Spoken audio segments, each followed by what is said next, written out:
এইভাবে যদি পেঁপের তরকারি একবার করা যায় তাহলে বারে বারে করবে। ভাত রুটি দুটোর সাথেই খাওয়া যায়, সম্পূর্ণ নিরামিষ পেঁয়াজ রসুন ছাড়া রেসিপি।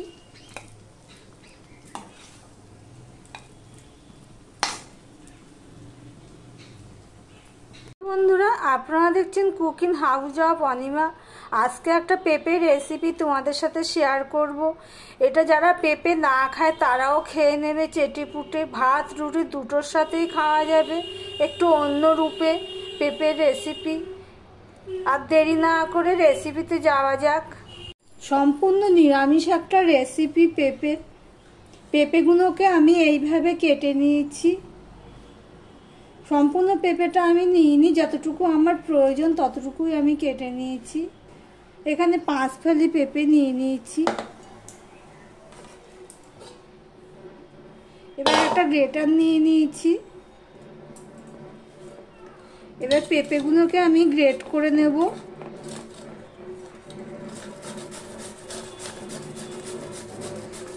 একেবারে সম্পূর্ণ নিরামিষের দিনে পেঁয়াজ রসুন ছাড়া এই রেসিপিটি একবার বানালে মন্দ হয় না। আর এই রেসিপিটি যারা পেঁপে না খায়, খেতে চায় না, আমার ছেলে যেমন পেঁপে খেতে চায় না, কিন্তু এইভাবে বানালে খেয়ে নেয়। এর মধ্যে আলু পড়বে, কাঁচা ছোলা পড়বে। এই দেখো, এইভাবে আমি গ্রেট করে নিচ্ছি।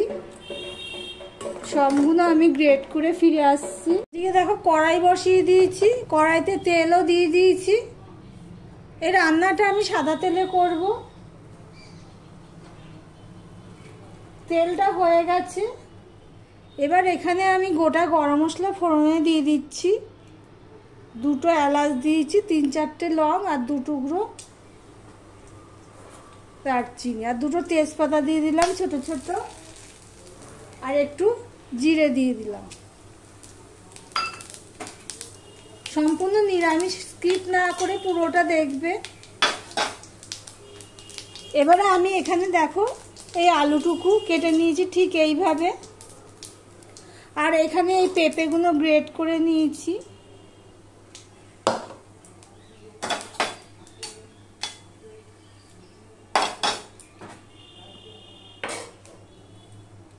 দেখো ফোড়নটা হয়ে গেছে।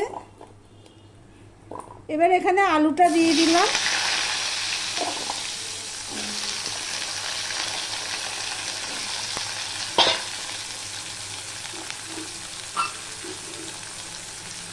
একটুখানি নুন দিয়ে দিলাম।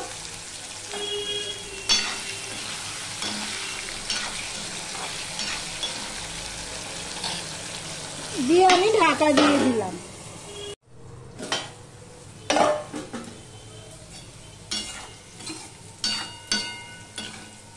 তখন আর হলুদ দেওয়া হয়নি, এখানে হলুদ দিয়ে দিলাম। আর এখানে দেখো 2 চামচের মতন আদা আর 4টে কাঁচা লঙ্কা, এগুলো আমি দিয়ে দিলাম।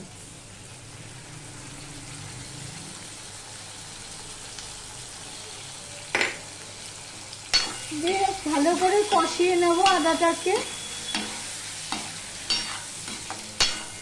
আলাদা কষানো হয়ে গেছে। এবার এর মধ্যে মশলাগুলো অ্যাড করব। নিরামিষ তরকারি। এই দেখো 1/2 চামচ দিয়ে দিলাম লঙ্কার গুঁড়ো, 1 চামচ জিরের গুঁড়ো, আর 1 চামচ ধনের গুঁড়ো দিয়ে দিলাম। একটু জল দিয়ে দিলাম মশলাটা কষানোর জন্য। দেখো মশলাটা কিছুটা কষানো হয়ে গেছে, পুরোপুরি না। এখানে আমি 1 বাটি ছোলা নিয়ে নিয়েছি, ভেজানো ছোলা, সেটা আমি দিয়ে দিলাম।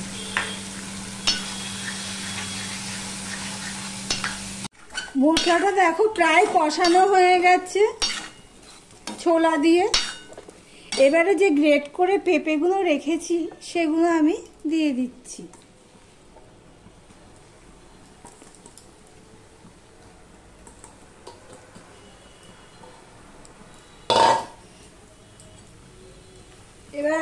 ছোলার সাথে ভালো করে মিশিয়ে নেব। আমার ভিডিওটি যদি ভালো লেগে থাকে তাহলে লাইক কমেন্ট শেয়ার করো।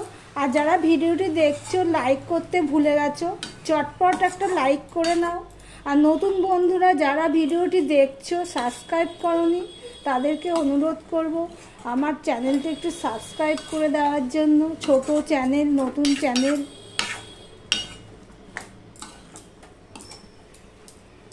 দেখো সম্পূর্ণটা মেশানো হয়ে গেছে। এবার আমি এটা ঢাকা দিয়ে দিচ্ছি। দেখো আমি ঢাকা দিয়ে রেখেছিলাম সিম করে দিয়ে, কেননা এটা শুকনো তরকারি। এবার সিম দিয়ে করেই করতে হবে।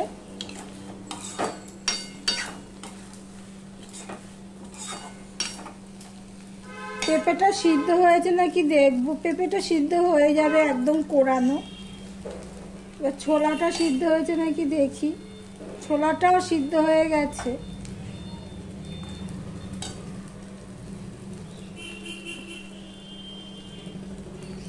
এবার তো হাত থেকে পড়েই গেল।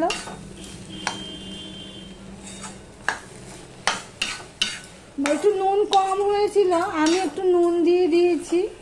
নুন ঝাল এগুলো যার যার হাতের রান্না, যার যার চয়েস বা স্বাদ অনুযায়ী দেবে।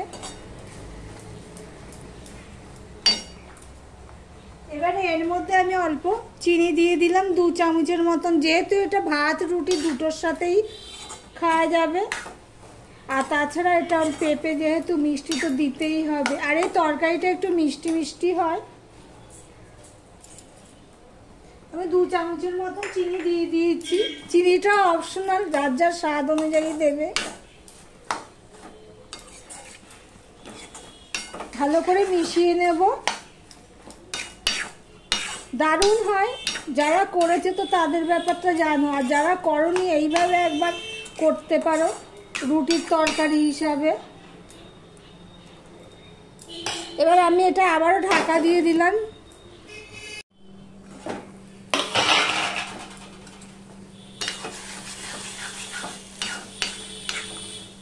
এই তরকারিতে একটু তেল লাগে, তেল না হলে ভালো লাগে না তরকারিটা। দারুণ টেস্ট হয়।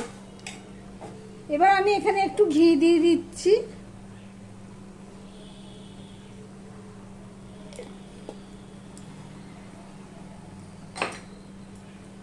আর দিয়ে দিলাম এই গরম মশলাটুকু।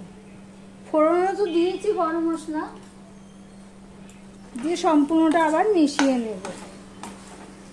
আলুটা পুরো নরম হয়ে ঘেটে গেছে, একদম সিদ্ধ হয়ে গেছে আলুটা। এই একটু দিয়েই দারুণ খাওয়া হয়ে যায়।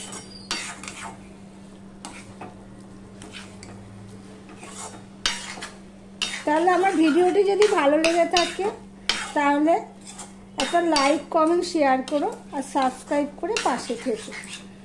ভিডিওটি আজকের মতো এখানেই শেষ করলাম।